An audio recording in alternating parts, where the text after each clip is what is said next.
Assalamualaikum warahmatullahi wabarakatuh. Alhamdulillah. Selalu saja kita ucapkan kalimat suci, kalimat mulia, kalimat yang penuh dengan berkah kepada Zat yang Maha Suci, Maha Mulia dan Maha Berkah. Allah Subhanahu wa taala yang telah menciptakan semua yang di langit, yang di bumi dan di kedalaman lautan.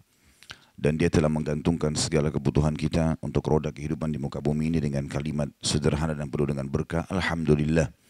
Maka sering-seringlah mengucapkan kalimat ini.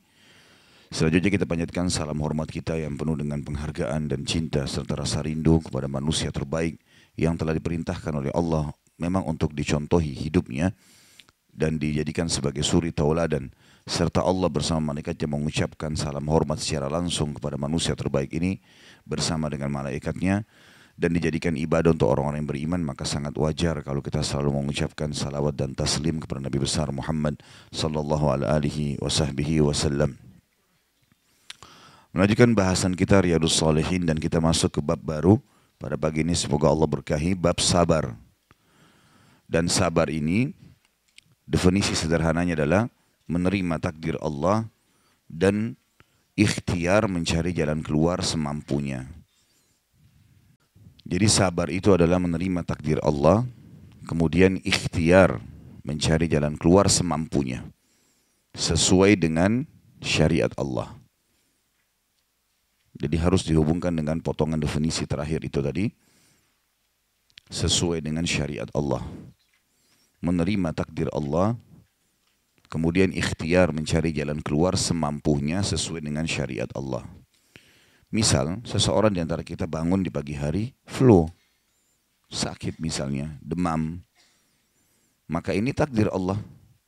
Bagaimana caranya supaya dia sabar? Dia terima dulu itu. Oh, Allah sedang menguji saya dengan penyakit ini misalnya. Kemudian langkah kedua, ikhtiar. Cari jalan keluar semampunya. Minum obat, ke dokter, minum air hangat, ya, semampunya. Lalu sesuai dengan syariat Allah. Enggak boleh kita berobat dengan hal-hal yang diharamkan. Sebagaimana sabda Nabi SAW dalam hadis yang sahih, Allah tidak akan menjadikan kesembuhan kalian dari hal-hal yang Ia haramkan. Allah tidak akan menjadikan kesembuhan kalian dari hal-hal yang Ia haramkan. Itu contoh daripada aplikasi definisi sabar tadi. Seseorang meninggal, orang yang kita cintai misalnya meninggal, maka sabar. Terima itu sebagai keputusan dari Allah. Kemudian ikhtiar semampunya. Urus jenazahnya, doakan, sedekah buat dia. Karena itu yang diperintahkan sesuai dengan syariat Allah. Dan tidak boleh kita melanggar. Jangan niyaha misalnya. Niyaha itu teriak-teriak, doain keburukan buat diri kita sendiri. Kenapa dia yang mati, kenapa bukan saya? Misal. Atau dia mengatakan kenapa dia mati, Allah nggak adil, naudzubillah. Ya. Ini semua tidak boleh. Jadi ikhtiarnya harus sesuai dengan syariat Allah. Ini kurang lebih definisi daripada sabar. Dan sabar ini adalah salah satu perangkat di dalam agama Islam yang sangat ampuh dan kuat untuk digunakan dalam roda kehidupan di muka bumi ini. Tentu ada banyak ya. Perangkat-perangkat yang Allah siapkan, tawakal, menyerahkan urusan kepada Allah, sabar, yakin, ikhlas, banyak. Tapi kita sedang membahas bab sabar ini. Dalilnya, kalau Allah yang Maha Suci dan Maha Pemurah memerintahkan kita untuk bersabar, yang pertama adalah surah Al-Imran ayat 200. A'udzu billahi minasyaitonir rajim. Ya ayyuhalladzina amanu sabiru wasabiru. Al-ayah. Tentu ada lanjutan ayat ini, tapi saksi bahasan diangkat oleh Imam Nawawi rahimahullah sampai di sini. Wahai orang-orang yang beriman, bersabarlah kalian dan kuatkan kesabaran kalian. Jangan hanya sabar di hari pertama, sabar sampai akhir. Karena semua cobaan yang datang yang membutuhkan perangkat sabar ini ada nilai pahalanya. Makin seseorang itu kuat, menguatkan jiwanya, meyakini tentang janji-janji Allah kepada orang-orang beriman pasti akan diberikan jalan keluar dari hidupnya. Fa inna ma'al usri yusra. Di setiap kesulitan pasti ada kemudahan. Inna ma'al usri yusra. Pasti di setiap kesulitan ada kemudahan. Yang penting sesuai dengan hukum Allah, pasti akan dikasih jalan keluar. Maka tentu saja dia akan tenang di sini. Dia kuatkan kesabarannya.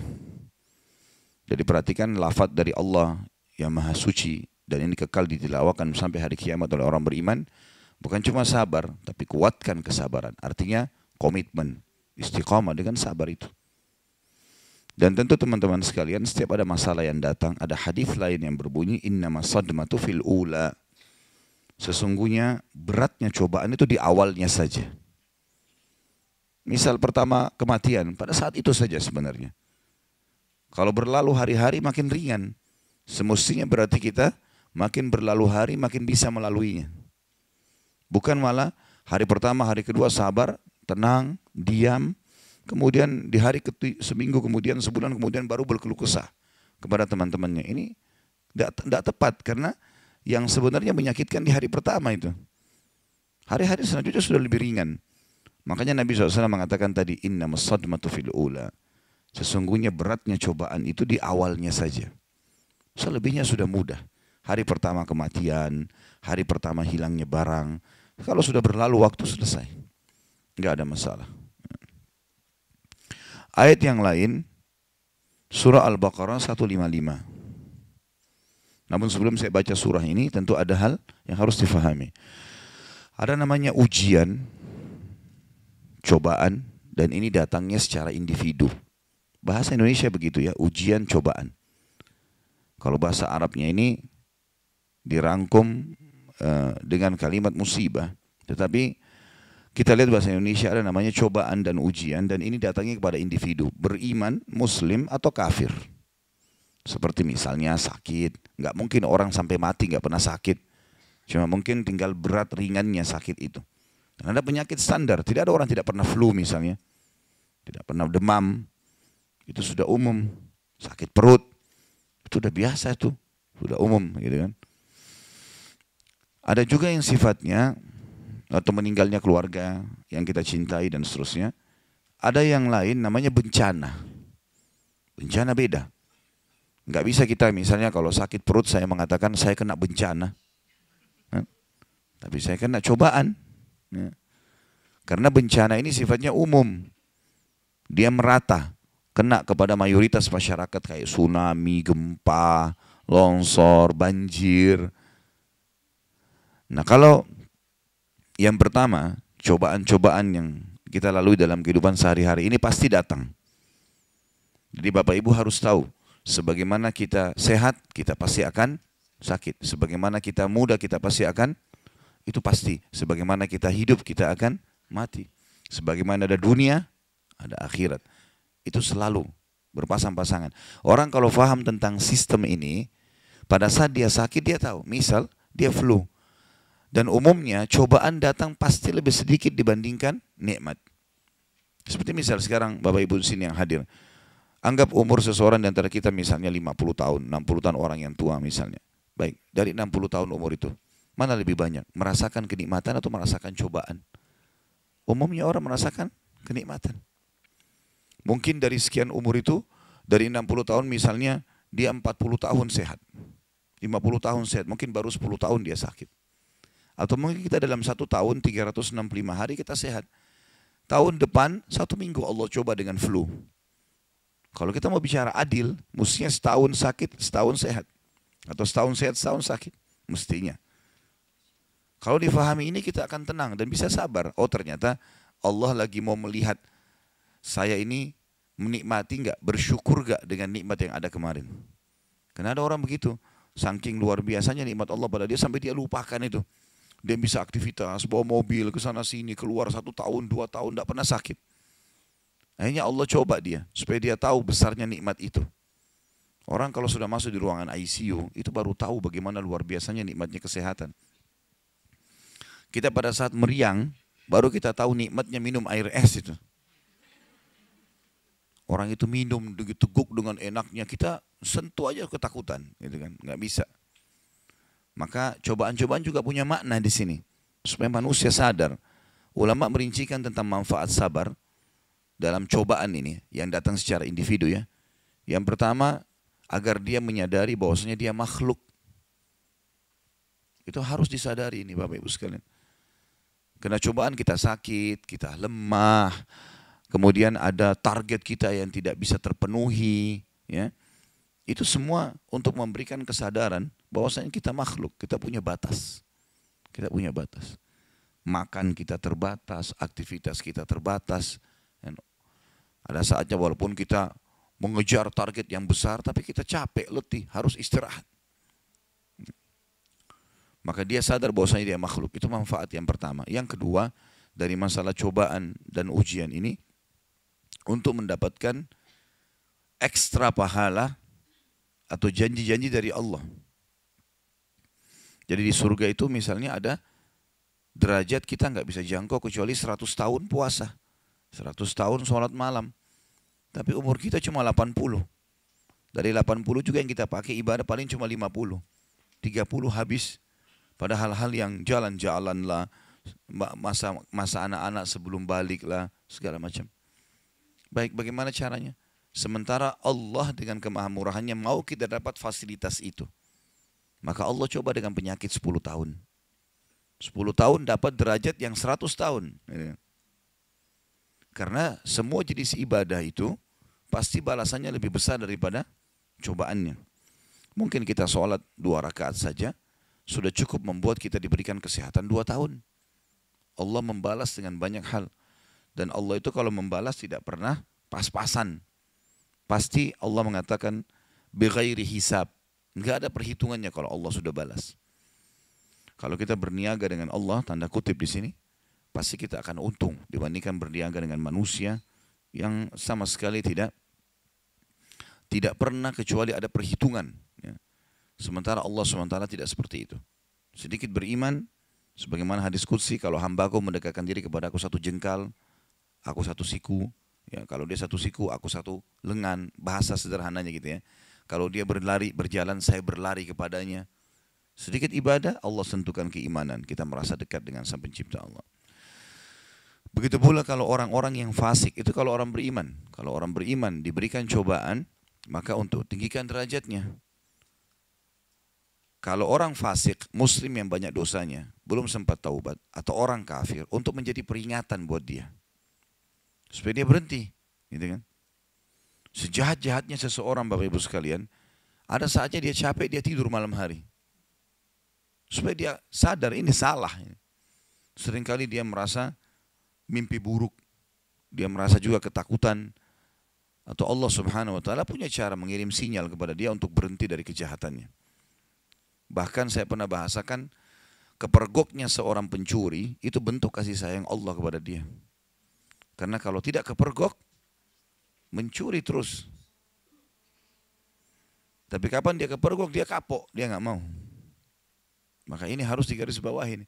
Dan seringkali sebelum dia mencuri pasti datang sinyalnya Allah.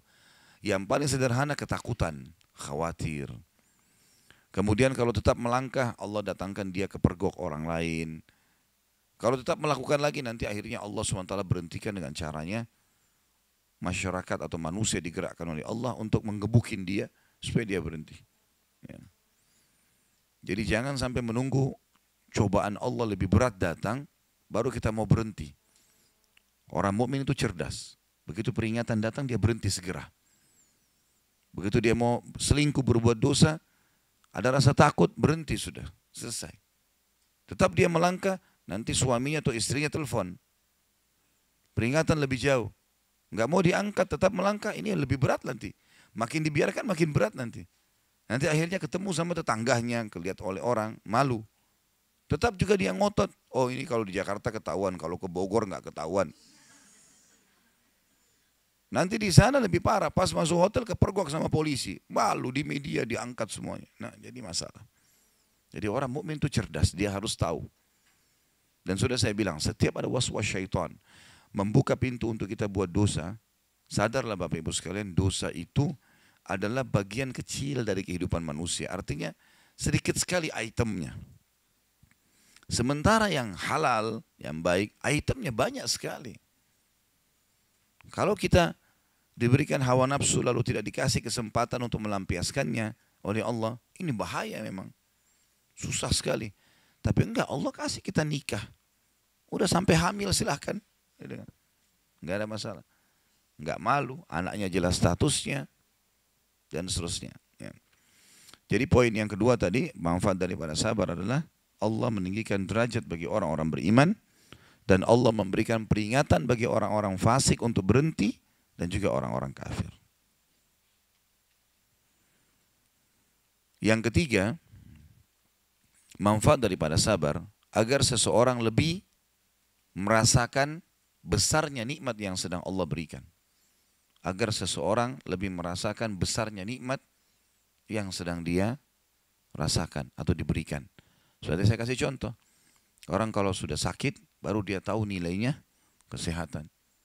Pada saat punggungnya sakit, dia lihat ada orang olahraga dengan semangat, nggak sakit. Enak sekali rupanya. Ya. Makanya kata Nabi SAW, dua nikmat yang banyak dilupakan oleh manusia, kesehatan dan waktu luang. Jadi Bapak Ibu jangan lalai dengan sehat itu luar biasa nikmatnya Allah. Kita bisa duduk, tekukin kaki sekarang seperti ini, nikmat yang luar biasa. Bagaimana kalau sudah lututnya sakit? Enggak bisa. Kita masih bisa melihat, ada orang buta, kita masih bisa mendengar, ada orang tuli, kita masih bisa berbicara, ada orang bisu. Ya. Jadi bersyukur kepada Allah SWT. Nah, dengan cobaan datang, kita akan lebih tahu nilainya nikmat itu. Kita akan lebih tahu nanti. Tadi orang, kalau sudah meriang baru tahu nikmatnya minum air es. Dan seterusnya. Kemudian kita masuk ke dalil yang setelahnya. Dan ini maksud saya adalah dalil yang kita bahas masalah ujian dan cobaan dulu. Tadi ya, yang datang secara individu. Manfaatnya sudah kita sebutkan, dalilnya adalah Al-Baqarah 155. Kalau ini pasti akan datang. Kayak misalnya tadi sakit, ya, kemudian gangguan orang, hilangnya barang, meninggalnya orang yang dicintai. Secara individu kafir atau beriman akan datang. Dalilnya Al-Baqarah 155, di buku kita ada itu. A'udzu billahi minasyaitonir rajim wa lanabluwannakum bisyai'im minal khaufi wal ju'i wa naqsin minal amwali wal anfusi wath thamarat wa basyiris sabirin. Sungguh kami akan memberi cobaan kepada kalian. Ini yang dimaksud adalah cobaan dan ujian tadi yang datang kepada individu. Beriman atau kafir sama datang kepadanya. Namun kita sudah jelaskan kalau orang beriman manfaatnya meninggikan derajatnya, melipat gandakan pahalanya. Orang kafir atau fasik untuk memberi peringatan, berhenti dari kesalahannya. Dan sungguh kami akan memberikan cobaan kepada kalian dengan Allah gunakan kalimat sedikit. Mungkin bagi kita sudah besar, tapi bagi Allah kecil sekali. Bahkan ada hadis yang berbunyi Allah tidak akan menguji seorang hamba melampaui kapasitasnya. Enggak mungkin, pasti kita mampu lakukan itu. Allah mau kita belajar. Sedikit ketakutan, sedikit kelaparan, sedikit kekurangan harta, sedikit kekurangan jiwa, dan sedikit hasil buah-buahan, panen. Keuntungan didapatkan. Dan beritakanlah berita gembira kepada orang-orang sabar. Dan di sini saksi bahasan kita adalah berita gembira untuk orang-orang yang sabar. Dia jadikan sebagai perangkatnya. Kalau bencana, tadi kita jelaskan ujian dan cobaan. Kalau bencana yang sifatnya merata, semua orang kena, maka ini hanya disebabkan karena dosa yang merata pula. Kalau di satu komunitas masyarakat itu tersebar perzinahan, tersebar riba, tersebar segala macam, jangan heran kalau datang cobaan-cobaan, bencana maksud saya, bencana yang besar, banjir, longsor, apalah itu pasti datang. Kalau sudah merata dan tidak ada yang luruskan itu pasti terjadi. Dalilnya tidak ada dalam buku kita, ditulis surah Hud, surah nomor 11, ayat 117. Surah Hud, surah nomor 11 ayat 117. Sudah buka? 117. A'udzu billahi minasyaitonir rajim. Wa ma kana rabbuka liyuhlikal qura bidzulmin wa ahluha muslihun. Dan tidak akan pernah Tuhanmu membinasakan satu negeri sementara penduduknya berbuat kebaikan.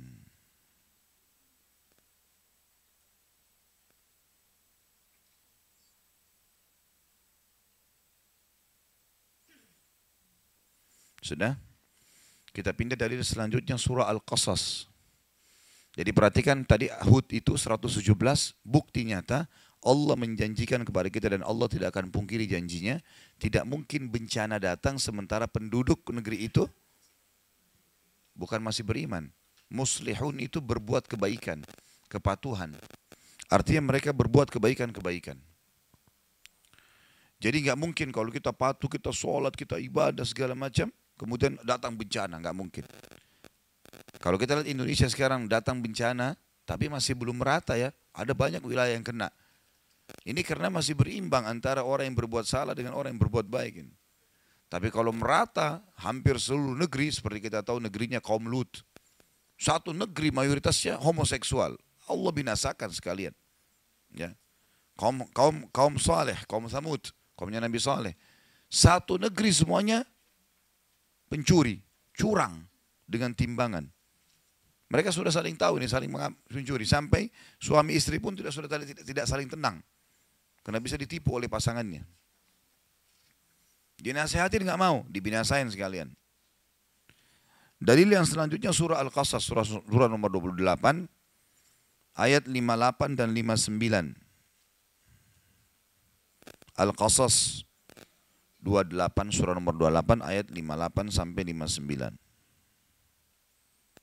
Ini rajin nulis karena mau ditanya atau mau ilmu ini? Hah? Saya lihat Masya Allah sekarang, wah rajin nulis. Nanti Tommy pertemuan akan datang, jangan taruh buku di sini. Saya mau lihat nulis nggak? Ilmu ini ya, untuk diterapkan dalam kehidupan, bukan karena buku. Baiklah, Alhamdulillah. Jangan ada yang tersinggung, karena kalau tersinggung berarti kena itu ya. Nggak tersinggung kok, tapi mukanya cemberut ya. Baik, kita baca surah Al-Qasas 28 ayat 58 dan 59. Saya bacakan 58-nya. A'udzu billahi minasyaitonir rajim. Wa kam ahlakna min qaryatin batirat ma'isyataha fatilka masakinuhum lam tuskam min ba'dihim illa qalila wa kunna nahnul warithin. Dan berapa banyak penduduk negeri yang telah kami binasakan. Banyak yang Allah SWT sudah binasakan. Ini diceritakan sebagian kecil yang sudah bersenang-senang dengan kehidupan mereka. Berfoya-foya, ya, zina sana sini, mabuk, segala macam mereka lakukan. Maka itu lihat tempat-tempat kediaman mereka yang tidak didiami lagi sesudah mereka. Kecuali sebagian kecil, ada sebagian orang yang masih menempati, tapi sudah tidak ada. Paling pun cuma jadi kenangan sejarah. Kayak kita tahu misalnya Madain Saleh yang ada di Saudi, yang tempatnya kaum Saleh. Ada sekarang kita bisa lihat tempatnya mereka, atau mungkin yang di Jordania yang dianggap itu juga bagian daripada kemungkinan di situ juga tempatnya, karena masih diterka-terka oleh banyaknya ahli sejarah gitu kan. Di Petra itu juga sama. Tapi kita cuma bisa lihat paling dijaga oleh pemerintah. Makanya Allah mengatakan, lihatlah tempat kediaman mereka, tidak ada lagi yang huni. Mereka punya dulu suri foya-foya, mereka nyanyi-nyanyi, mereka nari-nari segala macam. Tapi lihat tempat tinggal mereka, tinggal kenangan. Dan tidak ada yang ditinggali kecuali sedikit. Maknanya adalah hanya jadi kenangan sejarah. Dan kami adalah pewarisnya. Kami ambil alih tempat mereka. Udah, jadi bagian dari bumi kembali. Ayat 59. Wa ma kana rabbuka muhlikal qura hatta yab'atha fi ummiha rasulan yatlu alaihim ayatina. Wa ma kunna muhlikil qura illa wa ahluha zalimun. Perhatikan baik-baik ayat ini. Dan tidak ada Tuhanmu, hai Muhammad, mustahil Allah membinasakan kota-kota sebelum dia mengutus ke kota-kota tersebut Rasul yang membacakan ayat-ayat kami kepada mereka. Pasti sampai dulu peringatan. Allah enggak, walaupun negeri itu zalim, tapi belum ada orang yang menyampaikan kebenaran, maka Allah belum binasakan. Orang-orang Quraisy itu menyembah berhala udah lama. Dari zamannya Amr bin Luhai, ratusan tahun sebelum lahir Nabi Muhammad SAW. Tapi memang belum ada yang sampaikan kepada mereka masalah itu.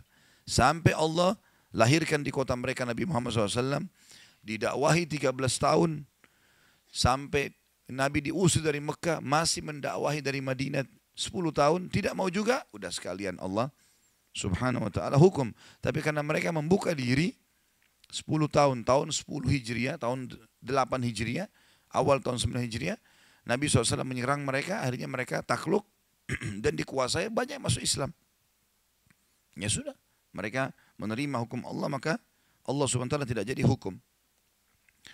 Dan tidak ada Tuhanmu membinasakan kota-kota sebelum dia mengutus di ibu kota atau di kota tersebut seorang Rasul yang membacakan ayat-ayat kami. Dan perhatikan penutupan ayat. Dan tidak pernah pula kami membinasakan kota-kota kecuali penduduknya dalam keadaan melakukan apa? Kezaliman. Enggak mungkin Allah binasakan kalau tidak berbuat kezaliman. Maka ini perlu digarisbawahi.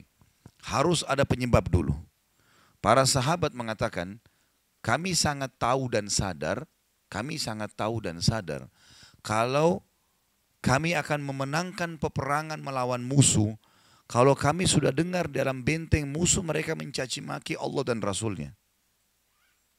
Betul mereka orang kafir, didakwahi, dikepung, tapi masih terjadi perang manusia biasa. Kapan kemenangan Allah datang? Justru kalau makin memuncak kejahatan mereka. Kami tahu kami akan menang, justru kalau kami dengar cacian dari benteng musuh kepada Allah dan Rasulnya. Kapan mereka mencaci maki itu sudah selesai. Besok kita menang tuh. Seperti itulah. Karena ada kezaliman yang terjadi yang luar biasa, maka Allah binasakan. Jadi ini dalil-dalil berhubungan dengan masalah bencana. Kita pindah ke dalil selanjutnya, kembali ke buku kita. Tadi itu kita ambil dari Al-Baqarah 155 ya. Kita rincikan tentang masalah perbedaan antara ujian, cobaan dan bencana. Serta dalil masing-masing.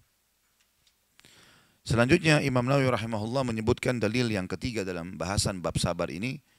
Dalil tentang pentingnya sabar dan diperintahkan dalam agama, surah Az-Zumar ayat 10. Az-Zumar ayat 10. Di buku kita ada ini. A'udzubillahi minasyaitonirrajim. Innama yuwaffas sabiruna ajrahum bighairi hisab. Sesungguhnya hanya orang-orang yang bersabarlah yang dicukupkan pahala mereka tanpa batas. Termasuk puncak sabar, kalau berhubungan dengan hukum Allah, tidak berkeluh kesah kecuali kepada Allah. Itu puncak kesabaran. Puncak kesabaran dalam hubungan dengan Allah, misal Allah kasih penyakit, ya, berhubungan dengan Allah, tidak berkeluh kesah kecuali kepada Allah. Puncak kesabaran kalau cobaannya dari manusia, difitnah, digibah, diganggu, dibenci, tidak membalas keburukan mereka dengan keburukan. Itu puncak kesabaran. Sekali lagi, kalau berhubungan dengan haknya Allah, puncak kesabaran, artinya yang paling banyak pahalanya, tidak berkeluh kesah kecuali kepada Allah. Udah sakit, hanya menyebutkan kepada Allah. Kalaupun misalnya dia harus konsultasi sama dokter, dokter yang tahu. Tidak ada semua orang tahu. Ada orang subhanallah flu, satu kampung semua tahu kalau dia flu. Semua tahu. Semuanya keluh kesah. Dan puncak kesabaran, kalau cobaan dari manusia, tidak membalas keburukan mereka dengan keburukan. Jangan dia gunjing kita, kita gunjing juga. Jangan dia fitnah, kita fitnah. Jangan dia benci, kita benci. Sama-sama bodoh ini berarti. Balaslah kebodohan dengan kepintaran dan kecerdasan. Senyum, bijaksana. Tidak perlu sama sekali kita membalas kebodohan dengan kebodohan. Nabi SAW mengajarkan kepada kita akhlak yang luar biasa. Saya kadang-kadang kalau baca sejarah beliau itu, coba terapkan dalam kehidupan sehari-hari, luar biasa manusia ini. Wajar Allah Subhanahu wa ta'ala memilih sebagai penutup para nabi dan rasul. Beliau sudah diganggu, dilemparin kotoran, dilempar batu segala macam, sabar. Enggak melawan karena dia tahu Nabi SAW tahu orang-orang ini bodoh. Dibiarin saja. Dan pada saat pembebasan, itu di Mekah ya. Pada saat pembebasan kota Mekah terjadi, ada 10 orang dari orang kafir yang Nabi SAW bilang, dimanapun kalian temui 10 orang ini bunuh. Penjahat berat.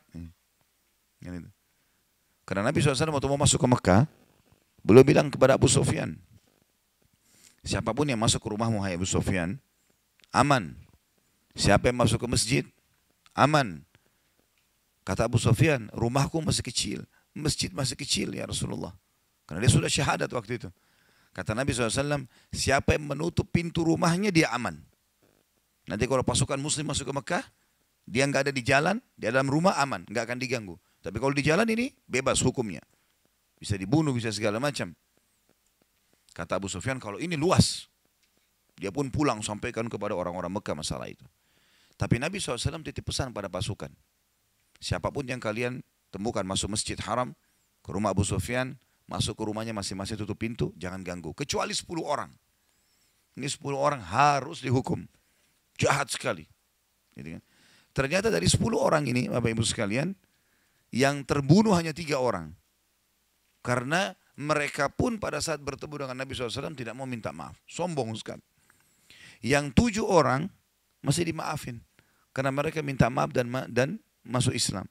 Termasuk adalah Wahsy yang membunuh paman Nabi SAW di perang Uhud. Yang menombak Hamzah. Dan merobek dadanya sehingga mengeluarkan jantungnya gitu kan. Itu pembebasan kota Mekah. Nabi bilang termasuk Wahsy. Dimanapun kalian temui. Walaupun dia bergantung pada kiswanya Ka'bah, bunuh. Tapi ternyata waktu Wahsy dengar itu, dia langsung segera datang kepada Nabi SAW minta maaf. Lalu kemudian dia syahadat. Nabi SAW terima. Bayangkan sakit hatinya Nabi SAW pada saat itu pamannya dibunuh. Kata para sahabat, karena Hamzah ini paman Nabi yang sangat Nabi sayangi. Karena 2 orang pamannya yang sempat masuk Islam, Abbas dan Hamzah. Hamzah yang paling besar perannya. Karena masuk Islam dari awal fase Mekah. Abbas masuk Islam sebelum pembebasan kota Mekah.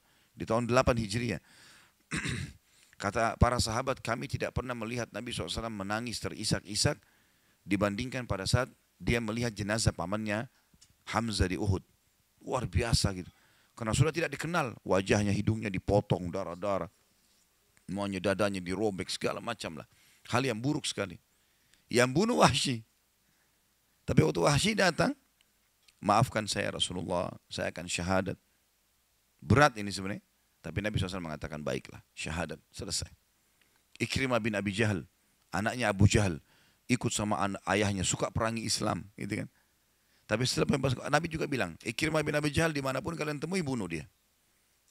Dia dengar, istrinya Ummu Hakim masuk Islam duluan.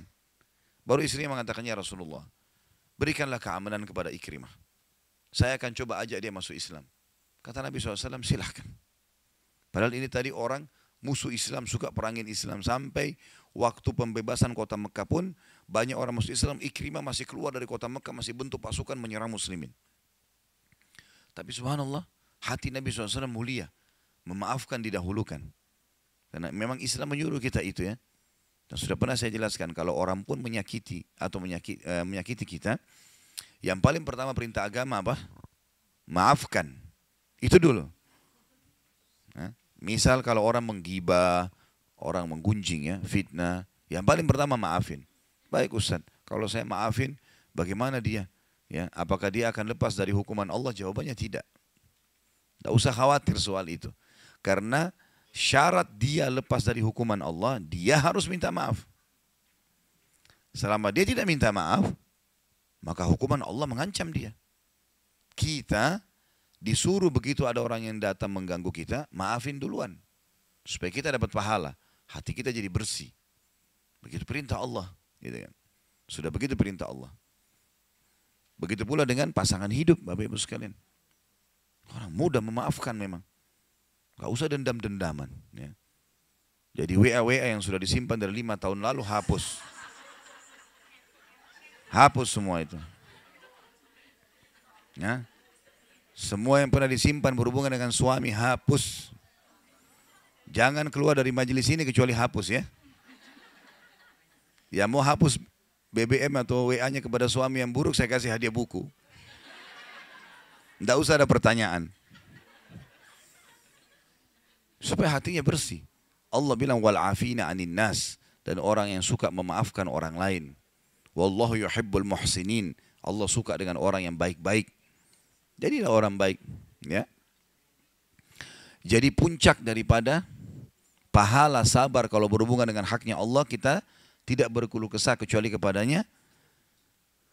Dan puncak daripada pahala kalau seseorang lagi dicoba melalui manusia, maka tidak membalas keburukannya dengan keburukan. Justru sebaliknya memaafkan. Dan ayat surah Az-Zumar akan berlaku pada dua orang ini. Yang berkeluh kesah hanya kepada Allah dan tidak membalas keburukan manusia dengan keburukan yang sama. Yang Allah bilang tadi Az-Zumar, sesungguhnya hanya orang-orang yang bersabarlah yang dicukupkan pahala mereka tanpa batas. Tanpa batas.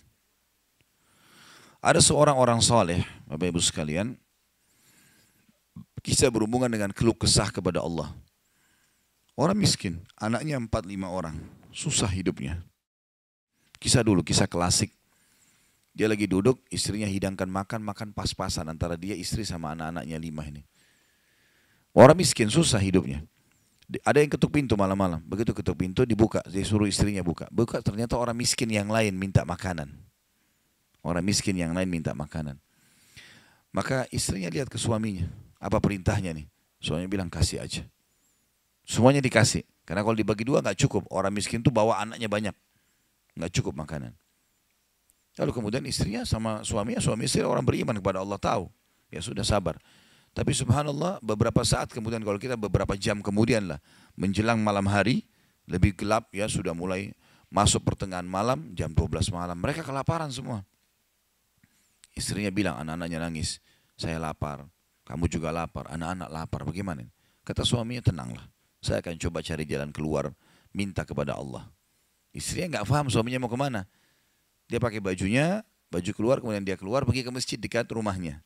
Malam hari. Jam 2 malam gitu. Dia keluar, dia masuk di masjid, lalu dia sholat tahajud. Dan ini sifat orang beriman. Berkeluh kesah sama Allah itu jangan cuma hal yang besar, dari hal yang kecil. Manja sama Allah itu baik. Ngeluh terus, minta terus sama Allah. Allah suka hambanya yang tamak dengan rahmat Allah. Tamak dengan rahmat Allah. Sudah sehat, minta ditambah kesehatan. Sudah kaya, minta ditambah kekayaan. Selalu minta tamak dengan rahmat Allah.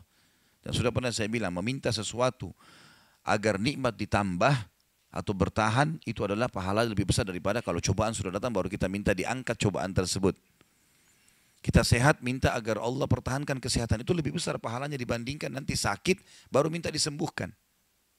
Jadi tamak dengan rahmat Allah itu penting. Kalau bahasa saya sebenarnya bermanja-manja sama Allah. Selalu ya Allah bantu, ya Allah tolong, ya Allah mudahkan, ya Allah terus hidupnya. Kalimatnya selalu begitu. Orang ini masuk ke dalam masjid, dia sholat malam lalu dia minta sama Allah, doanya begitu. Ya Allah, engkau tahu aku kelaparan dengan istriku dan anakku malam ini, maka berilah kami makan. Minta makan sama Allah. Ya. Maka yang terjadi dalam kisah ini dikatakan ada seorang raja, pemimpin wilayah itu, sudah 1 minggu mau taubat. Sudah seminggu mau taubat. Dia tidak tahu harus kemana. Pada malam itu, di mana orang soleh yang miskin ini sedang ibadah, minta tolong kepada Allah dikasih makan. Raja ini gelisah, dia keluar lalu dia bawa 1 kantong uang emasnya. Dia bawa juga sekantong makanan yang terbaik yang dia punya di istananya. Kemudian dia bilang, ya Allah sebagai bentuk taubatku kepadamu, saya akan berikan ini kepada hambamu yang engkau tunjuk. Ya. Lalu kemudian sebagai bentuk juga, saya tidak memilih kecuali engkau yang memilih Allah, saya tidak akan pegang tali kekangan kuda ini. Saya biarkan dia jalan kemana. Akhirnya orang raja ini naik di atas kudanya, dia bawa itu kemudian jalan kudanya mampir di masjid yang ada orang soleh itu. Dia bilang, saya tidak tahu kenapa kuda ini mampir di masjid. Lalu saya turun, saya temukan dalam masjid. Waktu zaman dulu nggak ada lampu, nggak ada penerangan. Cuma dia dengar suara, gelap di masjid. Dia masuk, temukan ada orang ini lagi berkeluh kesah sama Allah. Minta, ya Allah saya sama istri saya kelaparan sama anak-anak, berilah kami makan. Gitu kan. Maka dia bilang, oh, raja ini pun setelah orang itu berdoa, sholat, lalu dipanggil. Dia bilang, saya seorang raja di sini, saya raja di sini, saya sadar bertobat kepada Allah dan saya dengar doamu. Tadi kau minta makanan, maka ini saya kasih. ini harta saya yang saya niat sedekahkan dengan makanan, ambillah. Dan kalau kau punya masalah lagi, datang ke istana saya, kapan saja. Kira-kira saya mau tanya, Bapak Ibu sekalian, kita jujur menjawab. Kalau seandainya kita di posisi orang ini, kita sudah dapat solusi. Kalau kita sekarang mungkin ada orang kasih kartu nama, nih ya, butuh apa saja telepon saya. Misal presiden, tidak usah presiden, terlalu tinggi lah. Misal seseorang kita temui orang kaya, ada masalah apa saya telepon ke saya akan bantu. Saya yakin umumnya orang meninggalkan Allah pada saat itu. Udah selesai, dia pikir orang ini sudah bantu, sudah selesai. Tiap hari telepon orang itu, telepon dikasih bantuan. Perhatikan orang soleh ini apa yang dia bilang. Waktu raja itu bilang kalau ada keperluan apapun datang ke istana saya. Dia bilang, saya demi Allah tidak akan datang kepada anda kalau saya punya masalah. Tapi saya akan datang kepada Allah, Tuhan saya dan Tuhan anda yang telah mengutus anda datang kepada saya malam ini membawa makanan. Justru kalau ada sudah solusi dari Allah, makin dekat sama Allah. Jangan sudah dikasih lupa ini. Ini poin penting bagaimana kita jaga berkeluh kesah kepada Allah. Jadi jangan berpikir Bapak Ibu sekalian, masa sih saya bisa sembuh hanya karena saya sujud? Masa sih saya bisa mendapatkan keturunan hanya karena saya sujud? Ini kesalahan ini. Justru harus kita fahami kalau itu bisa. Dan Allah punya cara. Setiap jawaban Allah kalau datang itu sesuai dengan sistem atau sunnatullah yang telah Allah ciptakan di alam kita ini. Misal saya berkeluh kesah, ya Allah sendal saya putus gantikanlah. Sahabat begitu ya, para sahabat Nabi itu kalau sendalnya putus, ya Allah sendal saya putus gantikanlah. Allah enggak lemparin sendal dari langit, enggak mungkin. Tapi apa yang terjadi? Allah gerakkan sesuai dengan sistem yang ada. Allah buat ada orang lain melihat kita kasihan dikasih sendal, atau dia dapat duit dia bisa beli sendal. Jawabannya Allah begitu. Dalam bentuk sinyal datangnya. Jadi harus peka menangkap itu. Kemudian selanjutnya, tentu juga yang ini tadi contoh kisah orang yang berkeluh kesah kalau berhubungan dengan cobaan dari Allah ya. Dia tidak keluh kesah kecuali kepada Allah. Sekarang kita masuk ke contoh kalau cobaan dari manusia. Tadi saya bilang orang digunjing, orang dihina, orang difitnah segala macam. Dia tidak balas kebodohan dengan kebodohan. Jangan pelanggaran dengan pelanggaran. Pasangannya selingkuh, dia juga selingkuh. Dua-dua dosa. Dua-dua dihukum sama Allah. Tidak ada urusan sama kita itu. Tidak ada urusan sama kita. Ya. Maka kisahnya seperti misalnya Abdullah bin Abbas radhiyallahu anhuma pernah lagi jalan dicaci maki oleh seseorang tanpa sebab ini. Datang tiba-tiba caci maki dia. Ibnu Abbas dengarin saja apa yang disampaikan orang itu. Sudah selesai kata Ibnu Abbas, sudah selesai. Dia bilang iya, orang ini kebetulan lihat Ibnu Abbas pakai jubah baru. Ini kamu itu mentang-mentang sahabat Nabi, kamu itu pakai jubah mahal-mahal segala macam. Hasud, orang hasud gitu. Tiba-tiba bayangin kalau kita lagi naik di mobil orang ketuk kaca. Kamu kenapa pakai mobil baru? Kamu kenapa? Apa urusannya sama orang ini gitu? Mungkin kita marah-marah sama orang ini. Ibnu Abbas diam, didengarin semua, sudah selesai. Karena tidak mungkin tergerak orang ini mengucapkan sesuatu kecuali memang ada sebabnya. Dia biarin, sudah selesai kamu sudah. Baik, dibuka jubahnya, ini ambil hadiah buat kamu. Sampai orang itu malu. Sudah caci maki dikasih hadiah lagi. Dan yang dia sorotin ini adalah jubahnya Ibnu Abbas. Sampai akhirnya menjadi muridnya Ibnu Abbas. Nah, bisa nggak kira-kira kalau orang ketuk kaca mobil, kenapa pakai mobil baru? Ambil deh mobilnya.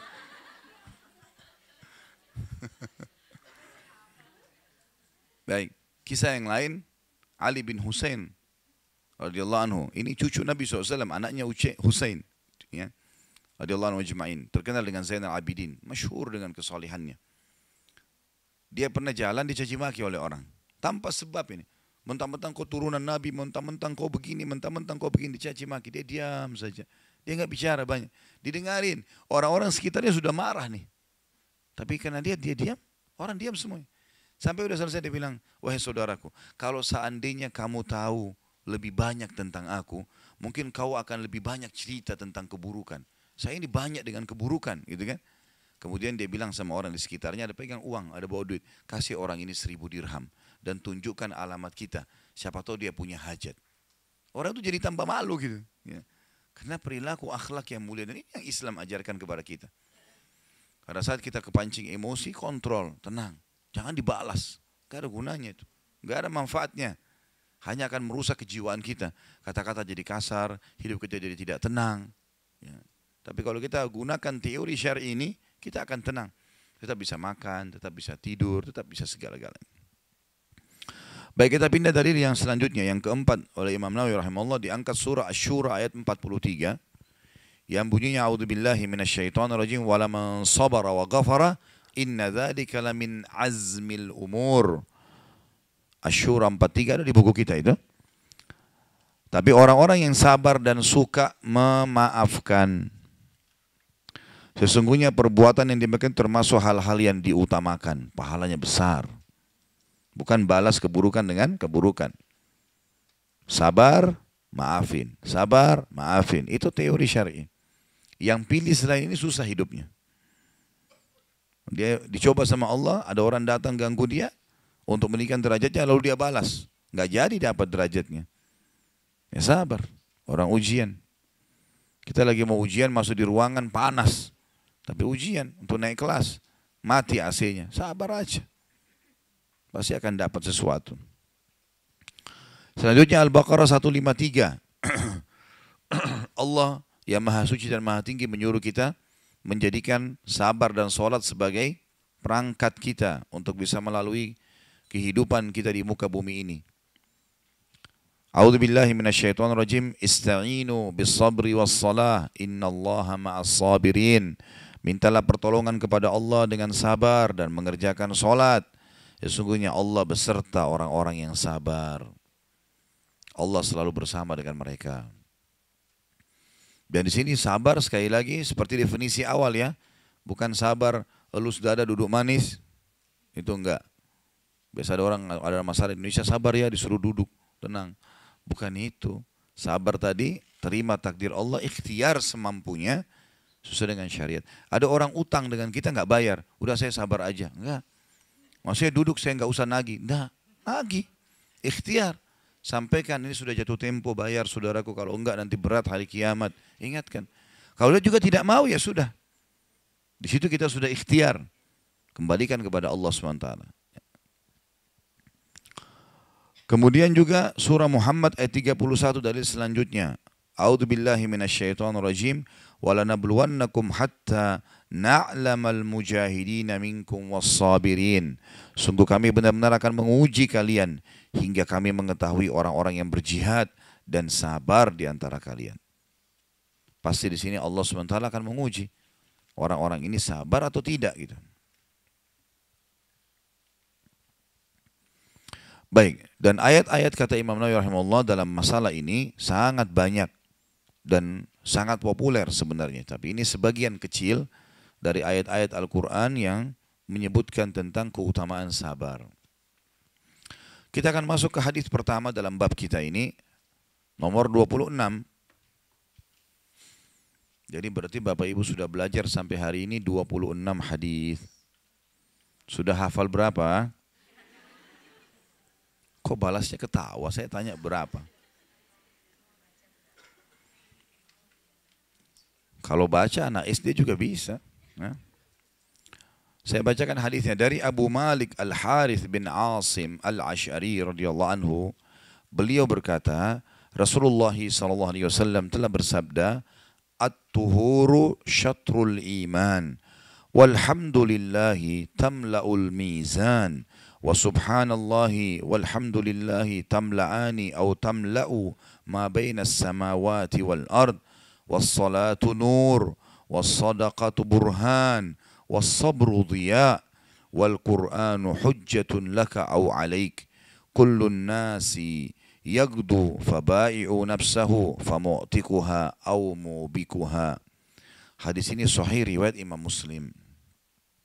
Terjemahannya, bersuci itu adalah separuh keimanan atau bagian daripada keimanan.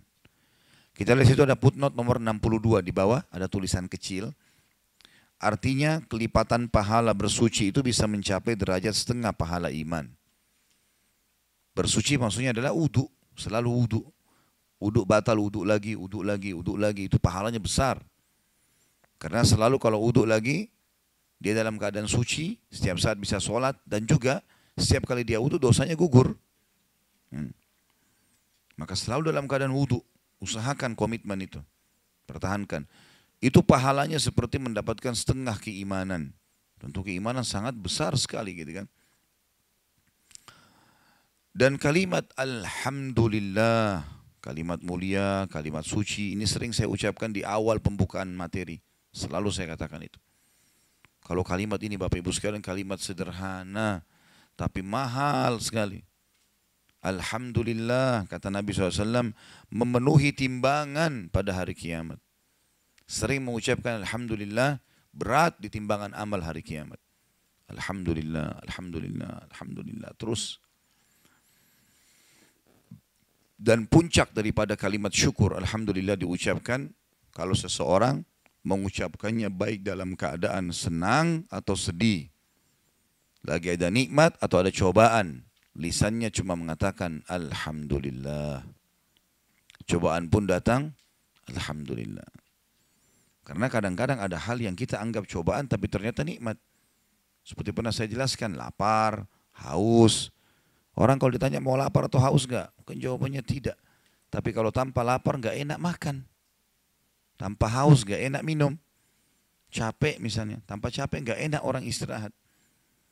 Maka ini juga nikmat Allah. Kita memilahnya ini gak mudah gitu.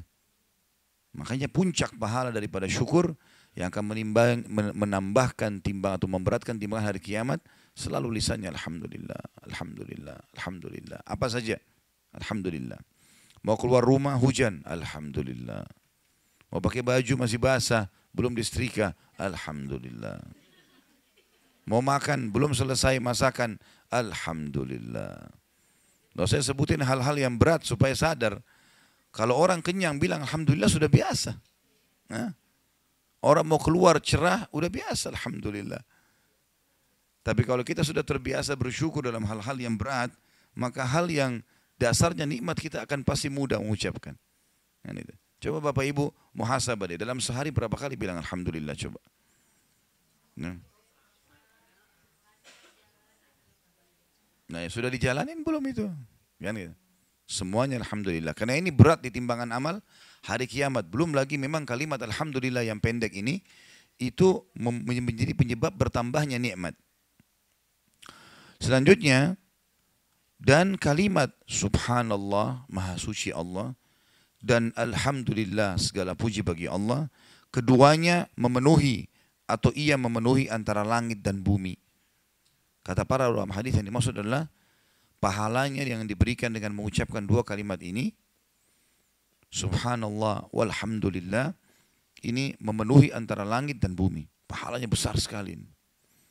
Sampai ada hadis yang lain berbunyi, kata Nabi SAW, saya mengucapkan satu kali saja, Subhanallah walhamdulillah wala ilaha illallah wallahu akbar, lebih saya cintai daripada terbitnya matahari. Maknanya apa? Kalau orang ucapin sekali ini, lebih baik nanti lebih gembira dia pada hari kiamat mendapatkan pahalanya daripada matahari terbit untuk bumi kayak sekarang. Semua makhluk bisa menikmati. Kalau matahari nggak terbit, gimana kita bisa aktivitas itu? Gelap terus seperti malam misalnya. Tapi ini luar biasa. Jadi matahari fungsinya sangat luar biasa. Menerangi kehidupan, semuanya membutuhkannya. Kalimat satu Subhanallah walhamdulillah wala ilaha illallah Allahu akbar lebih baik daripada matahari terbit. Satu kali, bagaimana kalau 10 kali? Bapak Ibu lagi macet di jalan, daripada lihat plat mobilnya orang, di sebelah orang pakai helm warna apa, enggak perlu. Subhanallah, alhamdulillah, wala ilaha illallah, Allahu akbar. Kalau lagi iseng enggak ada kegiatan, enggak usah buka HP, telepon siapa ya, enggak, zikir. Baca subhanallah, alhamdulillah, wala ilaha illallah, Allahu akbar. Kalau buka HP juga, rindu dengan pesan dari Allah, baca Al-Quran. Masa orang rindu dengan pesan temannya, pesannya Allah enggak senang gitu. Itu pesannya Allah dari langit itu. Baca, dah setiap huruf dapat pahala. Ya. Menambah keimanan, banyak sekali manfaatnya. Kemudian dikatakan, solat itu adalah cahaya. Makna solat itu cahaya, ulama hadis merincikan mengatakan, setiap banyak maknanya. Di antaranya adalah yang kalau kita simpulkan dari keseluruhan pendapat, cahaya di sini bisa kita katakan 2 poin. Yang pertama, cahaya solat itu adalah memberikan cahaya di wajah ya, dan dalam kehidupan si pelakunya yang mengerjakan solat. Jadi subhanallah orang yang sholat itu, walaupun dia berkulit hitam dari Afrika, ada cahaya di wajahnya. Bukan tentu cahaya seperti cahaya lampu, tapi cahaya maksudnya bercahaya, orang suka melihatnya. Gitu kan. Subhanallah, kalau kami punya teman-teman di Madinah dari Afrika, mungkin kulitnya sangat luar biasa gelap, gitu kan. Tapi pada saat kita ketemu senyumnya, tegurannya, kita merasa nyaman dengan orang ini. Saya telusuri ternyata teman-teman ini nggak pernah tinggalin sholat tahajud. Dan selalu ranking 1, luar biasa, cum laude terus nilainya. Saya dulu di kampus itu termasuk pribadi saya suka cari orang yang berprestasi. Siapa yang berprestasi saya dekatin. Apa sebabnya Allah berikan dia bisa jadi cum laude, bisa jadi gini. Sehingga saya bisa belajar dengan mereka. Dan jangan berteman sama orang-orang malas, orang-orang bodoh. Ini kita jadi seperti mereka nanti. Ya. Kita berteman dengan 10 orang pemalas, kita jadi pemalas. 10 orang ahli maksiat, kita jadi maksiat. Kita berteman dengan 10 orang soleh, kita jadi orang soleh. Tapi kelihatan cahaya. Yang kedua, makna sholat cahaya adalah Allah akan menjadikan sholatnya menjadi cahaya yang terang pada hari kiamat.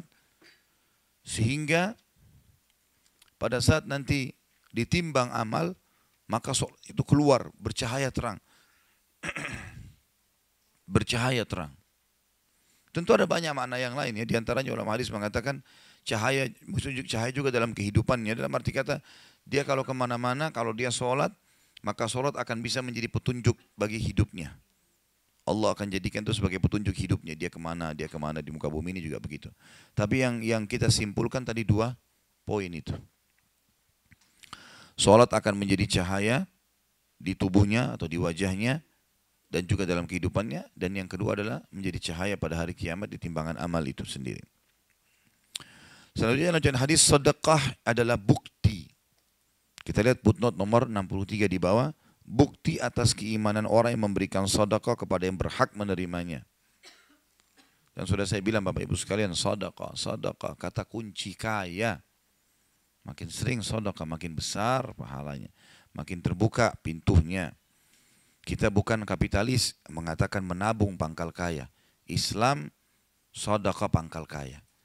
Tidak bakal pernah bisa ketemu antara nabung sama sedekah. Orang kalau nabung nggak bakal keluarkan. Kalau sedekah berarti tidak bakal nabung. Terus makin royal di jalan Allah, maka makin besar yang datang. Pakai resep ini. Selalu kasih orang. Dan kalau kasih orang jangan nanggung-nanggung ini.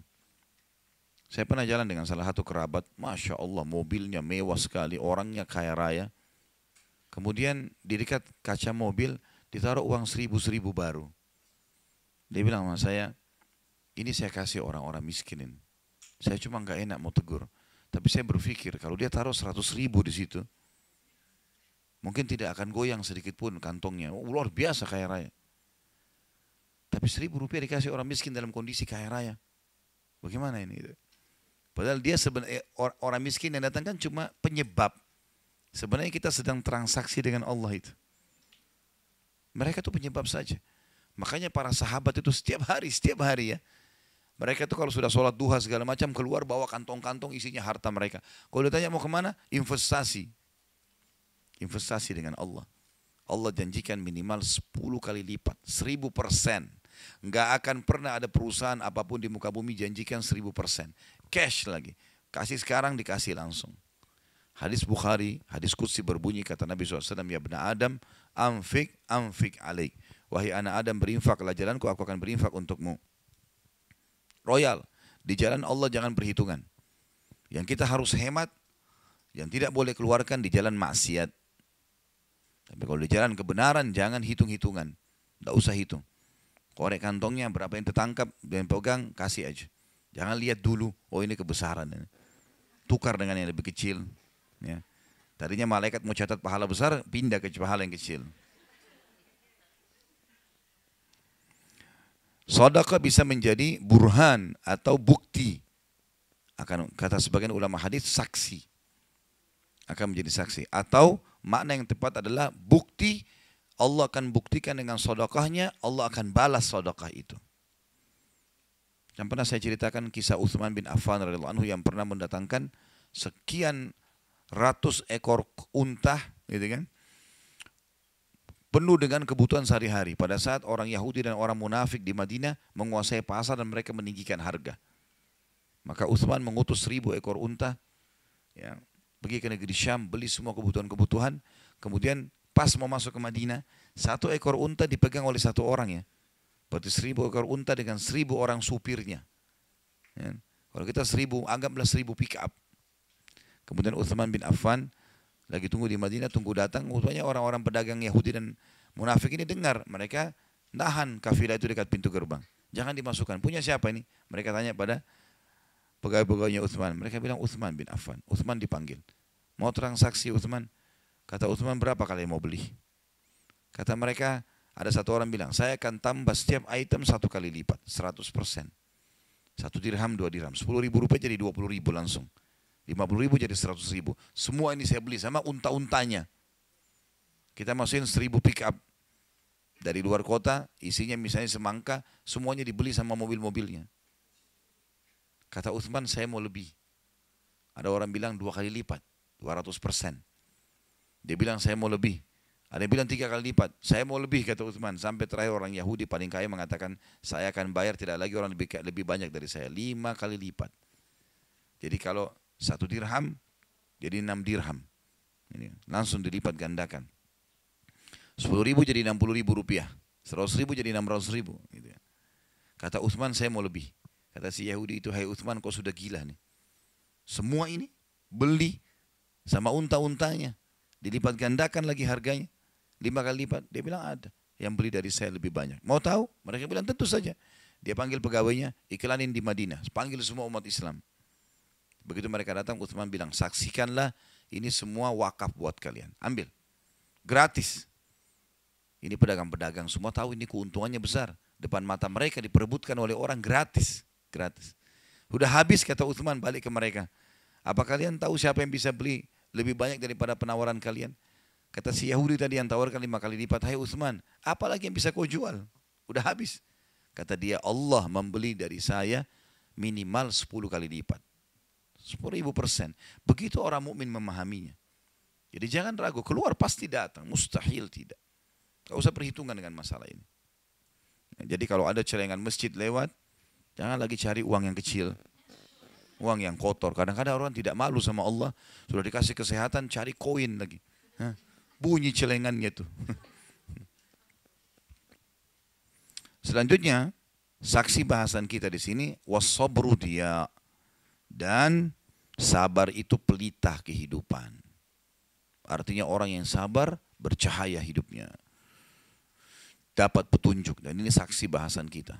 Dan kita tahu pelita artinya penerang di waktu gelap. Kita akan gunakan bahasa ini di bahasa Indonesia. Pelita itu kalau gelap, ya. Kemudian ada alat untuk digunakan menerangi, maka bisa dikatakan pelita. Biasanya dipakai pelita kehidupan, ya. Seperti itulah. Ini kesabaran. Dan sudah panjang lebar kita sebutkan dari definisi, manfaat dan seterusnya tadi dari awal bahasan. Kemudian lanjutan hadisnya adalah dikatakan Al-Quran adalah hujjah atau argumen yang membelahmu atau justru mencelakakanmu. Al-Quran harusnya kita baca, amalkan, pelajari. Itu akan jadi penolong. Baca, hafal, amalkan. Dan akan mencelakakan kalau apa ditinggalkan. Nggak mau sama sekali dipelajari, nggak mau tahu apa isinya. Muslim tapi tidak faham masalah ini. Terus saja Al-Quran mengatakan jangan, dia mengatakan boleh. Ya, ini semua adalah pembangkangan. Ya, dia bisa mencelakakan seseorang. Kata Nabi SAW penutupan hadis, setiap orang berangkat di waktu pagi. Maksudnya adalah footnote nomor 64, berangkat pagi-pagi untuk melakukan keperluannya. Maka ada yang memerdekakan dirinya dari azab dan ada yang membinasakan dengan menjauhkan diri dari hamparan ridha Allah. Maksudnya setiap orang di pagi hari sudah mulai beraktivitas, gitu kan? Untuk menjual dirinya. Maksudnya kepada Allah. Dia patuh, dia nikmati halal, dia jauhi yang haram, dia berarti menyelamatkan dirinya. Atau dia mencelakakannya.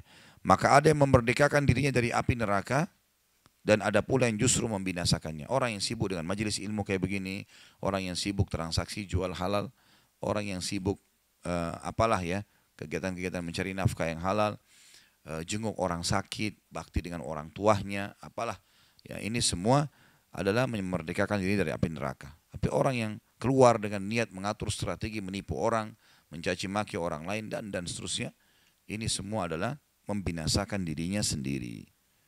Dan hadis sahih ini diriwayatkan oleh Imam Muslim sebagaimana sudah kita jelaskan tadi. Baik, ini hadis yang kita bahas.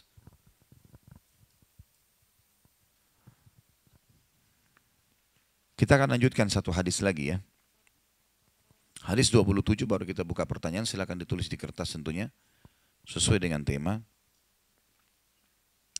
Dari Abu Sa'id Sa'ad bin Malik bin Sinan al-Khudri radhiyallahu anhu, anna nasan min al-ansari sa'alu Rasulullah sallallahu alaihi wasallam fa'atahum, thumma sa'aluhu fa'atahum hatta nafida ma 'indah.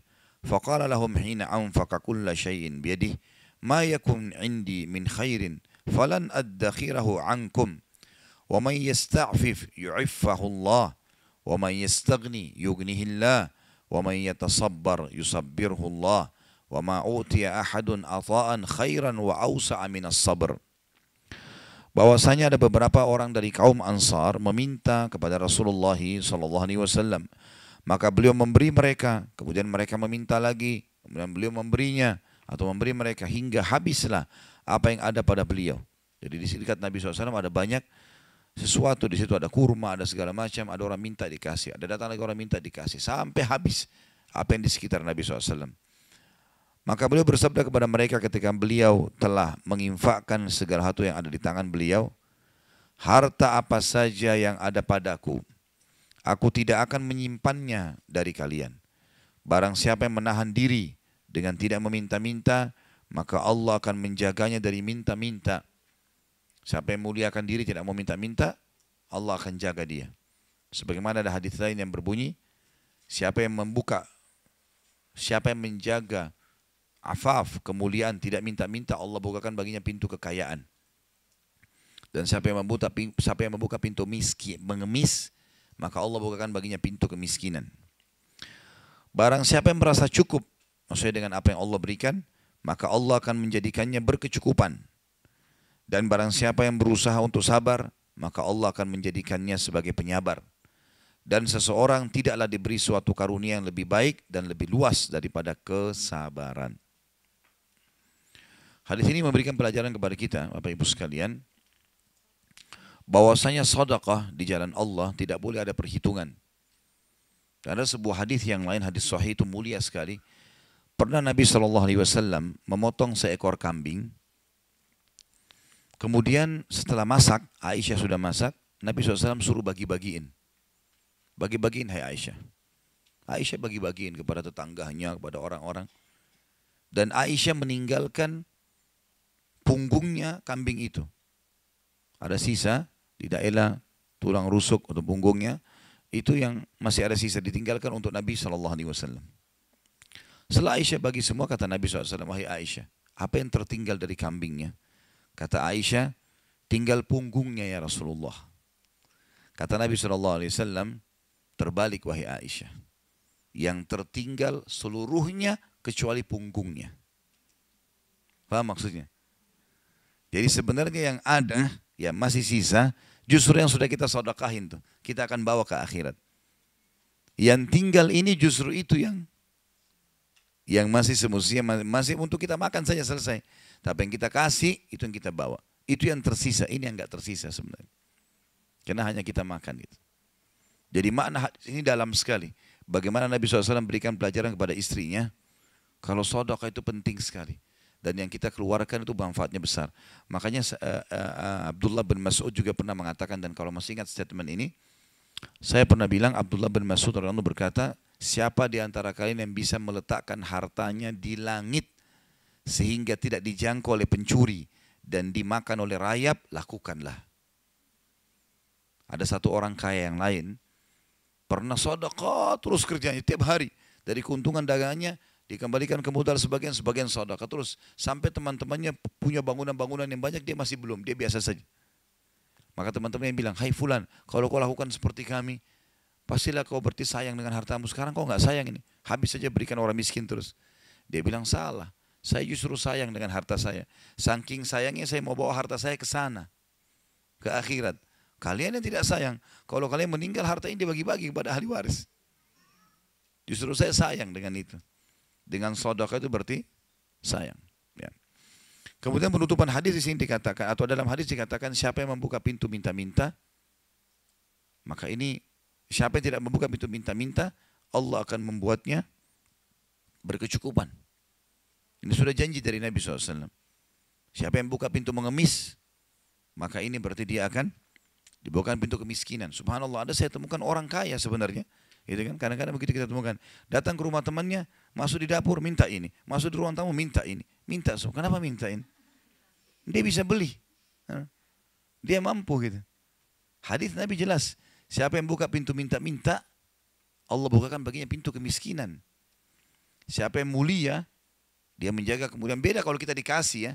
Bedakan antara kita dikasih hadiah, karena Nabi SAW terima hadiah, dengan orang yang sengaja mengemis, minta. Maka membuka pintu minta-minta, buka pintu kemiskinan.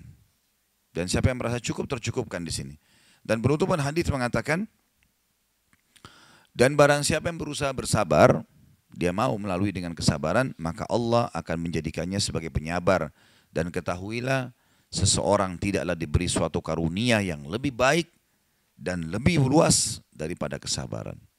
Itu sesuatu yang sangat luar biasa, besar manfaatnya dalam kehidupan. Baik, kita berdoa kepada Allah SWT, semoga majelis kita diberkahi olehnya dan dijadikan sebagai tambahan amal kita pada hari kiamat. Dan semoga saja seluruh amal yang pernah kita kerjakan, yang akan kita kerjakan sampai ajal menjelang datang, diterima dengan kemahamurahannya. Dan semoga semua dosa yang pernah kita kerjakan sekecil sampai sebesar apapun diganti dengan kemahamurahan Sang Pencipta menjadi pahala.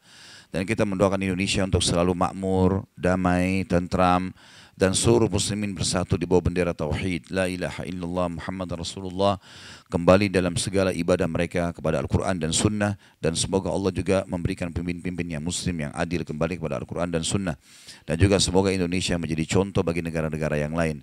Dan kita selalu mendoakan saudara kita di Palestina, di Syria, di Yaman, di Irak, di Myanmar, di Ahsa, dimanapun mereka berada yang sedang tertindas. Semoga Allah ikhlaskan niat mereka, terima para syuhada mereka, mulakan Islam di tangan mereka dan tangan kita semua. Dan semoga Allah partisipasikan kita bersama mereka di pahala, baik dengan doa, dengan harta, dan juga dengan jiwa kita. Dan semoga Allah dengan kemahamurahannya menyatukan kita semua di surga firdausnya tanpa hisab, sebagaimana yang satu kita di majelis ilmu yang mulia ini. Allahu a'lam. Ini mungkin yang kita sampaikan, mudah-mudahan bermanfaat. Subhanakallahumma bihamdika asyhadu an la ilaha illa anta astaghfiruka wa atubu ilaik. Wassalamualaikum warahmatullahi wabarakatuh.